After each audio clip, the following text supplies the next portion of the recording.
Salut à tous, Steve, supporter of Marseille. On va débriefer ensemble ce match. OM Nice, 36e journée de Ligue 1, victoire 2-1 dans un bon stade Vélodrome, c'est parti. Bon, tout d'abord, j'espère que tout le monde a passé un bon week-end. Moi aussi. Je vais commencer par des dédicaces, je les avais promises. Donc déjà, je fais une dédicace à plusieurs groupes de supporters. Au groupe de supporters en Tunisie, au groupe de supporters au Sénégal, au groupe de supporters de West London, ils se reconnaîtront. Salut les gars, si vous m'écoutez. Au groupe de supporters de Samir à Grenoble, donc je te fais une petite dédicace aussi. Et pour ceux qui habitent autour de Grenoble, je vous conseille et je vous invite de contacter Samir Olympien sur Facebook. Il a créé un groupe et une section des Dodgers au Grenoble et pour les alentours, et il fait des déplacements au stade Vélodrome. Donc voilà, c'est dit pour lui.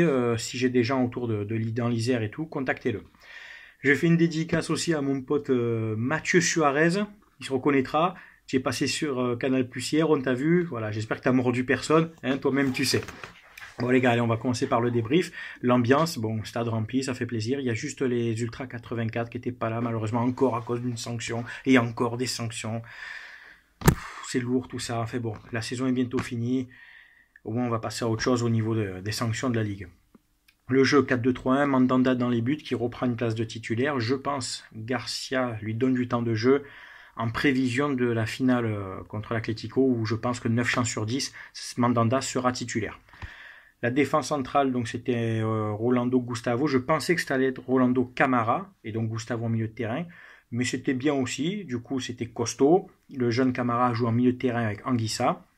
Rolando qui est sorti à la mi-temps à cause de gêne et de douleur, remplacé par un Sertic. Un Sertic que j'ai trouvé intéressant, moi qui n'aime vraiment pas ce joueur, vous le savez. Il a été appliqué, sobre, voilà, il n'a pas fait d'extravagance, des interventions propres saines, voilà. Un Sertic qui nous permet de se dire, voilà, on peut compter sur lui pour les derniers matchs de championnat, surtout notamment à Guingamp par exemple, pour remplacer Rami, et préserver peut-être un Gustavo et un Rolando en prévision de la finale. Les latéraux, c'était Sarr à droite et Amavi à gauche. Sarr et Amavi qui ont bien contenu leur vis-à-vis niçois, qui était Pléa d'un côté et Saint-Maximin de l'autre. Là, Saint-Maximin, on ne t'a pas vu du match, c'était Saint-Maximin, la ville dans le Var, pour ceux qui connaissent, hein, on ne t'a pas vu du tout. Et Pléa, c'était un Playmobil, quoi. Hein. Pareil, vous vous êtes fait manger par nos latéraux. Je pensais vraiment pas, les gars, que nos joueurs auraient le coffre et de tenir l'intensité après les 120 minutes jouées à Salzbourg. Donc voilà, moi-même le premier, j'avais pronostiqué un match nul. Je suis agréablement surpris. Malgré une ouverture très rapide des Niçois sur un super travail de Balotelli, Super Mario, il faut rendre à Mario ce qu'appartient à Luigi. Dans la défense, il a mis un coup de rein, il a éliminé 3 joueurs. La frappe est puissante et placée, elle est belle. Mandanda peut pas grand-chose. Je coupe tout de suite, hein, pour moi, Rolando n'est pas fautif sur son intervention. S'il met le pied un peu fort, s'il va un peu trop à l'impact, c'est penalty. Donc, ce qu'a fait Mario Balotelli, c'est de classe d'un attaquant de classe internationale, quoi. Voilà. On le sait, il est capable de gestes comme ça. Mais après, il a été bien tenu tout le reste du match. Il a été bien muselé par Rolando Gustavo et après par Sertic Gustavo. Tout de suite après cette ouverture du score, on a vu que nos joueurs n'ont pas baissé les bras, n'ont pas pris un coup sur le mental. Non, c'est reparti de l'avant, c'est reparti tout de suite avec un Thauvin très vif, très mobile, très dynamique, qui malheureusement, là, contrairement à Salzbourg, a été plus inspiré dans la création du jeu, mais sur les derniers gestes, des frappes qui passent un petit peu au-dessus, des frappes stoppées par le gardien, mais un Thauvin dynamique jusqu'à l'heure de jeu, jusqu'à son remplacement par Clinton N'Jie. Payet, lui, encore du grand Payet, du Payet à 30 millions d'euros, qui a encore délivré une passe décisive, passement de jambe, centre du pied gauche, entre les défenseurs et le gardien. Germain, c'est dans ces moments-là que Germain peut être bon. C'est dans l'explosivité de faire le geste et dans le savoir se démarquer. La passe est superbe. 10 ou 11e passe décisive de Germain sur la saison, si je ne dis pas de bêtises, sur la saison depuis le mois de janvier 2018. Et puis Germain qui met un but de 2 buteurs. Mais après ça, on n'a plus trop vu Germain tout le long du match, quoi. Assez transparent, surtout en deuxième mi-temps, où il a peu pesé, où il a eu très peu de ballons et on n'a pas su le trouver, quoi. Le milieu de terrain était costaud. Anguissa et Camara ont vraiment fait une grosse performance au milieu de terrain parce qu'en face, ils avaient quand même Seri, Lesmelou, c'est du costaud aussi. Mais c'est du costaud moins qu'avant. Enfin, Nice, moi, comme j'ai perçu, c'est plus le Nice de début de saison de l'année dernière, quoi. Hein. Seri, c'est plus ce que c'était. Lesmelou non plus. Les Niçois l'admettront. Hein. C'est plus du top Nice, quoi.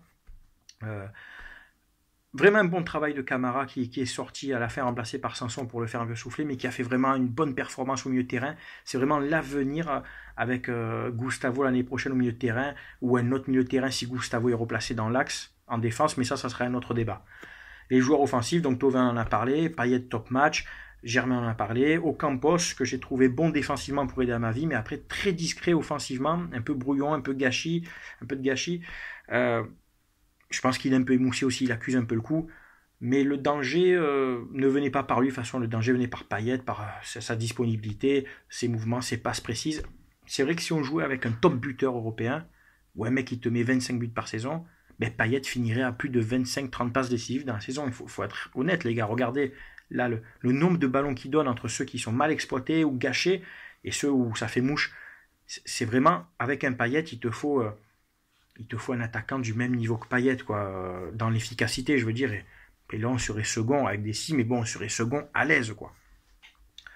La rentrée de Clinton climatiseur NG. Le but de Payet m'a fait penser au but de Thauvin contre Paris en début de saison. Dans la construction, NG va chercher un ballon qui semblait perdu, je ne sais pas si ça vous a fait pareil. Il se bat, il a la lutte avec Dante, il lui met un petit pont au passage, alors Dante dedans, là, sur le coup, hein.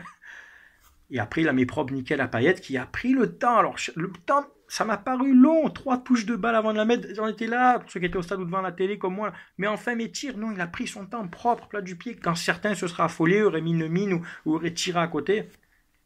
Payet de grande classe. Voilà. 2-1, on a tenu le score jusqu'au bout. Après, honnêtement, je me sentais serein, pas inquiété. Les remplaçants à apporter, que ce soit Sertic, que ce soit NG, et à la fin Sanson qui a permis de faire souffler Camara. On sent vraiment un groupe. Cette équipe, c'est un groupe où chacun tire dans le même sens. Les remplaçants jouent le jeu. Il y a une rivalité saine, mais où chacun tire vers l'autre. Ce qui manque un peu, c'est les absents. L'absence de Sakai qui aurait permis à Sarr de souffler un peu parce qu'il a eu du boulot avec Pléa de son côté et il va enchaîner les matchs.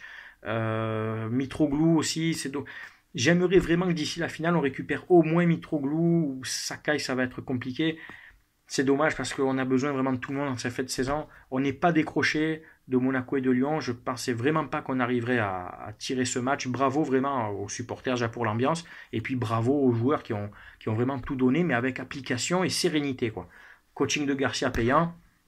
Je voulais te parler de quoi d'autre. Pour le jeu, pour le match, c'est tout. On joue samedi, donc c'est les 2 dernières journées de Ligue 1. On joue samedi en même temps que tout le monde. L'OM a fait une demande si on peut avancer le match à vendredi. Si la Ligue est correcte, pour le dernier représentant français en Coupe d'Europe et une finale, si la Ligue est correcte, on va jouer à Guingamp, il avance le match à vendredi, ce qui permettra à l'OM d'avoir samedi, dimanche, lundi, mardi, réellement de repos. Et ça serait un beau geste et ça serait normal. Je pense que Guingamp, pour eux, ça ne leur change rien. Maintenant, si les autres clubs s'opposent et que la Ligue ne veut pas de problème. Et donc, ça revient à ce que je disais sur mes précédentes vidéos. Après, donc, ça veut dire que c'est chacun pour soi, quoi, en Coupe d'Europe. Là, voilà. Est-ce que la Ligue fera un geste? Je l'espère. Honnêtement, je ne m'y attends pas, mais je l'espère. Voilà. C'est tout pour le débrief. Écoutez, je vous souhaite à tous de passer une bonne semaine. Portez-vous bien. Donc, les dédicaces ont été faites. N'hésitez pas à aller voir Samir Olympien, les Tunisiens, les Sénégalais, les gens du Jura, les gens de Londres. Voilà, je vous fais une bise à tous. Merci à tous pour vos messages. J'essaie de vous répondre à tous. Merci à tous aussi sur YouTube. Vous le savez, avec moi, là, ici, on parle foot. On est là pour débattre tactique, pour parler ballon. On est là pour essayer de relever un peu le débat. Vous êtes tous les bienvenus. Vous pouvez inviter vos amis sur ma page. De temps en temps, on fait un peu d'humour aussi. Je fais des petits montages. Je sais que vous aimez bien. Et puis voilà. Et on se voit donc ou peut-être vendredi avec un peu de chance, ou samedi pour le pronostic du match Guingamp-OM. Voilà. Portez-vous bien. Bisous à tous. À bientôt. Ciao, ciao.